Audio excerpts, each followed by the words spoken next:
राहाता तालुक्यातील साकुरी येथील उपासनी नगर परिसरात शनिवारी भीषण अग्नितांडव घडलाय. लुटे यांच्या मालकीच्या फरसाण बनवण्याच्या कारखान्याला अचानक लागलेल्या भीषण आगीत मोठ्या प्रमाणावर वित्तहानी झाली. प्राथमिक माहितीनुसार शॉर्ट सर्किटमुळे ही आग लागल्याचा अंदाज व्यक्त करण्यात येत आहे. सुदैवानं या दुर्घटनेत कोणतीही जीवितहानी झाली नसली तरी कारखान्यातील यंत्रसामग्री, तयार माल, कच्चा माल तसेच इतर साहित्य पूर्णपणे जळून खाक झाल्यानं लाखो रुपयांचं नुकसान झाल्याचं सांगितलं जात आहे. आग लागल्यानंतर काही क्षणातच धुराचे प्रचंड लोट आणि आगीच्या उंच ज्वाळा परिसरात पसरल्यानं नागरिकांमध्ये भीतीचं वातावरण निर्माण झालं होतं.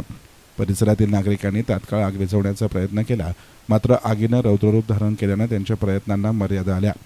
घटनेची माहिती मिळताच राहाता नगर परिषदेचा अग्निशमन बंब तातडीनं या ठिकाणी दाखल झाला. अग्निशमन दलाच्या जवानांनी शर्थीचे प्रयत्न करत आगीवर नियंत्रण मिळवलं. अग्निशमन दल वेळेत पोहोचल्यानं आग शेजारील घर आणि इतर आस्थापनांमध्ये पसरण्यापासून रोखण्यात यश आलं आणि मोठा अनर्थ टळला. या घटनेची माहिती मिळताच परिसरातील नागरिकांनीही घटनास्थळी मोठी गर्दी केली होती. पोलीस आणि स्थानिक प्रशासनानं घटनास्थळी धाव घेत परिस्थिती नियंत्रणामध्ये आणली.